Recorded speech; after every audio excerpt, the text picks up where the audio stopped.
We begin with updates. Welcome to the program. I'm Anne Nwawadu. The Russian invasion of Ukraine is now in its 348th day. Ukrainian President Volodymyr Zelensky says that one civilian has been killed and 3 others wounded in a Russian missile strike on the eastern city of Kramatorsk. In a video posted in the Telegram messaging app, he added that 6 residential blocks were also damaged. The strike came as the Ukrainian president said earlier that Ukraine's future hinges on the outcome of battles in the east, including in and around Bakhmut. Bakhmut has become the focus of Russia's invasion, with a months-long fight becoming Europe's bloodiest infantry battle since World War II. The Kremlin says that a peaceful resolution in Ukraine was not possible without taking into account the new realities of the situation. Kremlin spokesperson Dmitry Peskov said that Russia's position regarding an end to hostilities was well known. Moscow has repeatedly said that Ukraine will need to accept Russia's claimed annexation, rejected as illegal by Kiev and the west of 4 regions of Ukraine that is partly occupied. Meanwhile, Ukrainian President Volodymyr Zelensky said that Ukraine's future hinges on the outcome of the battles in the east, including in and around Bakhmut, but with both sides describing brutal fighting in the small city as Russia intensifies a winter campaign to capture it. The ruined mining town of Bakhmut has become the focus of Russia's invasion, with a month-long fight for it becoming Europe's bloodiest infantry battle since World War II. But on the battlefront, Ukrainian soldiers said on Monday that they were repelling attacks near Kreminna, that's the north of Bakhmut. In a foremost some 8 kilometers at 5 miles from the front, cannons boomed and explosions rumbled constantly from the distance. Ukraine has said that it will stick to the terms of agreement it signed last year on a 120-day extension of the Black Sea grain export initiative. The statement is coming after Russia also agreed to extend the Black Sea grain export deal, but by 60 days, and that's half the number of days agreed when the deal first expired in November last year. And I asked why Russia had extended the deal for 60 days as opposed to 120-day extension period, which was earlier set in that agreement. Kremlin spokesperson Dmitry Peskov said that Moscow's decision was a gesture of goodwill. In his words, in the hope that after such a long time, the obligations that have resumed will be fulfilled. Mr. Peskov also criticized the West for not doing enough to remove obstacles to Russia's agricultural and fertilizer exports, saying that contacts over the deal will continue. The Black Sea Grain Initiative was brokered by the United Nations and Turkey, but since Russia and Ukraine signed the deal in Turkey last July, millions of tons of grain and other food products have been exported from Ukrainian ports. Poland could give Ukraine fighter jets in the coming 4 to 6 weeks, and that's according to Prime Minister Mateusz Morawiecki, who says that he's suggesting Kiev's allies are moving closer to that agreement on the next step in their military support for the country. While Poland has said that it will be prepared to send Soviet-designed MiG-29 jets to Ukraine as part of the coalition of countries. However, with Kiev's allies taking a cautious approach to transfer of fighter jets, it has now been unclear how long such a process might take. NATO allies in the former communist East, such as Poland and Slovakia, have been particularly vocal supporters of Kiev since Russia invaded Ukraine on February the 24th last year. Now, Warsaw's commitment to its neighbor has been very important in persuading European allies to donate heavy weapons to Ukraine, including tanks, a move opposed by several governments, including Germany, until recently. We have joining us now the security analyst, Mr. Chidi Nwanu, to discuss with us the latest developments in Ukraine. Thank you very much, Mr. Nwanu, for joining us on The World Today. Good afternoon. Thank you for having me. Now, let's begin with this grain deal extension, with Russia saying that it has done so only as a goodwill. But why do you think Moscow only agreed to extend it by 60 days as opposed to the initial 120 days allowed in that agreement? Well, there's several factors that one will take into account, and there's the economic factors and there's the military factors. So if we look at the economic factors first, the Russia-Ukraine grain deal is in parallel to the Russia grain deal, which allows Russia to export some of its own grain and fertilizer. Now, whilst Russia has been able to export a lot of its, oil and other kind of resources through middlemen and through third countries, is struggling with the grain and the fertilizer, again, partly because of logistics. All the supply lines generally run through Europe or run through Ukraine, and also due to sanctions, high insurance costs, high transportation costs, and all of these things have made Russian grain and Russian fertilizer much more economic to export. So I would guess that Russia is doing this as a way to kind of put pressure on the West to either ease some of the sanctions on its own exports or allow other alternative routes for it to get out, or even turn a blind eye to people's sanction busting. So I think there's a strong economic argument that the Russians are trying to make here, in that they will try and hold the Ukraine grain deal hostage while trying to get their own grain deal through. At the same time, there's the operational or military side, in which the Russians have launched their winter offensive, as we can see, and it hasn't really gone far. It's focused very much on the town of Bakhmut, which has been focused on for the past 8 months, and Volodar. In Volodar, the Russians have not advanced, and in Bakhmut, they're advancing very slowly with heavy casualties. So if you look at the timing of this, in 60 days, we'll be at the beginning of summer here in Europe, when the Ukrainians are expected to begin their own offensive or counteroffensive. This, again, gives the Russians a bit more leverage that if the Ukrainians decide to launch their offensive in May or in April, May, June, the Russians can just as easily switch off this grain deal, and that's an additional pressure point, on the Ukrainians and on the Western world if this Ukrainian offensive starts. So we know that Moscow has criticized the West for not doing enough to move obstacles to Russia's agricultural and even the fertilizer export. What do you think the chances are that any country at all will even be lifting sanctions anytime soon? There's almost no chance because I think whilst the narrative that Russia has pumped out is that sanctions are not working and sanctions are affecting the West more than it's affecting Russia, this is not true. These sanctions are what I would describe as a poison pill. They're not the kind of quick kill that everyone kind of expected, that Russia will collapse in a heap. They're designed to have exactly this type of effect on Russia, a long-term pernicious effect in that Russia is unable to plan for this future. So whilst it's able to sell, it's been able to fulfill existing contracts for oil and gas and all of these kind of things. That's gone now. It now needs, and whilst it was able to manipulate oil and gas prices and keep them high, during the early stages of the war, that's gone. They're dipping down. So from every single perspective, Russia is now struggling, with the economic effects of these sanctions, and everybody knows this. So as I alluded to in my previous answer, Russia now has to use other weapons in its armory, other economic weapons, like limiting the Ukraine grain deal to try extract other concessions from the West. But the likelihood of these sanctions being removed is low to zero. In your own assessment of things, especially as Ukraine and Russia are currently battling for Bakhmut region, is there an end in sight? Sorry, could you repeat the last question? In your own assessment of things, especially we know that Ukraine and Russia are currently battling for Bakhmut, which is a region there. Is there an end in sight? No.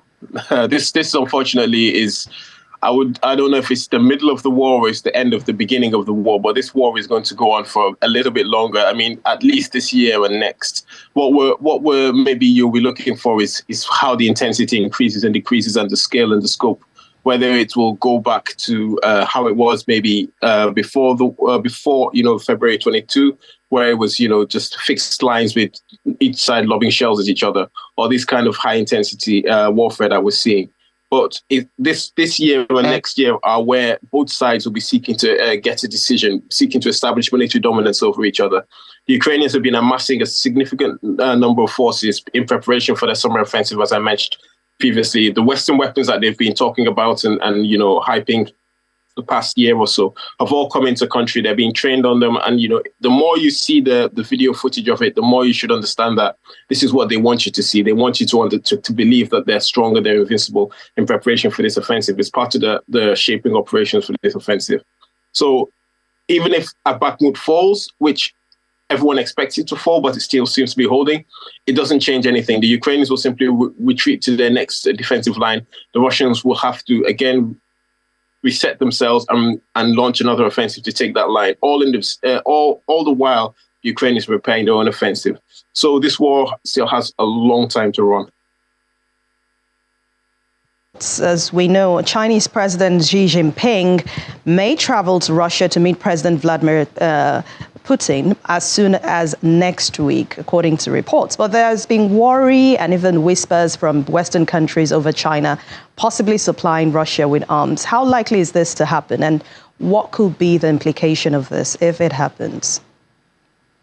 It's a difficult one to call. It's very unlikely for China to supply Russia with weapons for several reasons. China, like most sane people, wants this war to end. The war is bad for business. They're not, they suffered under the high oil and gas prices like everyone else. They suffer under the high grain and fertilizer prices like everyone else. And a war, and if it extends and expands, is bad for business. The EU and the US are China's key customers. So none of this, makes sense for them. And part of their Belt and Road Initiative was passing through Ukraine. So this, threatens their economic and strategic kind of planning. But at the same time, China, much like Russia, is locked in a kind of an ideological battle with the West. So any kind of conflict with the West, China really needs to be, or thinks that they need to be on the side that is countering them and opposing them. Now, if Russia was being successful in what it was doing and it was inflicting heavy defeats on the West, then it would be in China's interest to keep that going. But right now, Russia is losing a significant amount of military equipment while the West is virtually untouched. It's very much in China's interest to end this war, and it's part of their it would help their geopolitical stature if they are the party, the same way they've done with the Saudis and the Iranians, if they are the party to broker the peace. They've proposed one peace plan which doesn't, which basically doesn't fly anywhere. But at least it's a start. And, they're hoping, I presume, to build on that process. For them but there is still a possibility that they would supply weapons, either just to pressure the West on on Taiwan, and also for them to do exactly the same thing that the West is doing, test their weapons, see how successful their weapons are in an actual combat environment. The Iranians have demonstrated that they have very good technology in terms of UAVs and missiles. The West has demonstrated that their self-propelled artillery, their drones, their ISR capabilities are vastly superior to anything the Russians have. And the Chinese are sitting on the sidelines with a huge amount of military equipment that's never been tested in this environment. And it would be very easy for them to throw 2 or 3 pieces in just as a test and see how it performs. But again, the geopolitical kind of ramifications of that might prevent them from doing it. Now, we know that China is, in terms of military, it is capable, with what it's doing even in the China Sea, in the South China Seas. Should we be afraid at the moment with its involvement in the Ukraine and Russia problem? Not necessarily. For the reasons I alluded to previously, China is not interested in a war. China has very sensibly, unlike the United States, the United Kingdom, and now Russia, stayed away from getting involved in wars, major wars or minor wars. It's simply sat back and built up its economy. Now it's in a position where, having built up its economy, it's now building up its military. And the problem with building up a military is that at some point you feel that you have to use it. But that probability is still quite low because, again, just like everyone else, they're seeing the absolute destruction that is being wrought in Russia and Ukraine. They can see the destruction of Ukrainian infrastructure, and they can see the destruction of Russian military equipment and Russian military personnel. Now, if you're China, who has absolutely zero combat experience over the past 100 or so years, this is quite telling. Their troops have never been in combat. Their equipment has never been in combat. They've never tried out any of their tactics or techniques in a real world situation. So it would be very remiss of them to push themselves straight into a shooting war. They're very much more likely to try and find limited ways to get their troops combat experience, either through peacekeeping operations or limited operations elsewhere, or grey zone operations. Or what is more probable or more likely is they will try and use other methods, hybrid methods, to impose their will on their adversaries. But Mr. Ono, before I let you go, you talked about China not being interested in war, but China has made it clear it wants Taiwan by force. Do you still think we shouldn't be afraid of China? Well, I think China has made clear that they want Taiwan, and they keep the option of force on the table. A war for Taiwan would be devastating for Taiwan and devastating for China. So China might not suffer the level of devastation that, Ukraine will suffer and that Taiwan would definitely suffer, but it would completely disrupt their trade. Ships are going to go into the South China Sea. There'll be sanctions, there'll be massive disruption, and it will wreck their economy. And then even if they succeed, which is a high probability of absorbing Taiwan, they then have the cost of rebuilding Taiwan and, trying to recover all of their losses in that war. And there are always, as you can see in these situations, second and third order effects that nobody can predict. So while China is distracted, the Indians could try and, take the disputed territory, that they have with China. You could see even conceivably with the Russians trying to take, Chinese. Anything could happen. So whilst one should never say never, one should never say, okay, it's never going to happen. We can always look at these things and say that the triggers that would push us to a fight, to an actual kinetic, situation in the South China Sea are not yet there. It's going to be a massive miscalculation by either side, or it's going to be a deliberate operation exactly the same way as Putin did by Xi Jinping to say, I'm going to retake Taiwan. And again, it's not going to happen overnight. It's a massive operation, an amphibious assault on an island the size of Taiwan. So it will be just like in the Ukraine operation, it will be visible for months before the Chinese did it. And you would see a series of kind of efforts to de-escalate and bring the situation down to a normal level. Mr. Wanu, okay, so yesterday I remember talking to another analyst, and we're talking about how Africa has always been sidelined in global talks, except, of course, for South Africa sometimes. They include South Africa in some of these global talks. What should Africa be doing, especially Nigeria? Should we be improving our military, our defense? Where is Africa in all of this?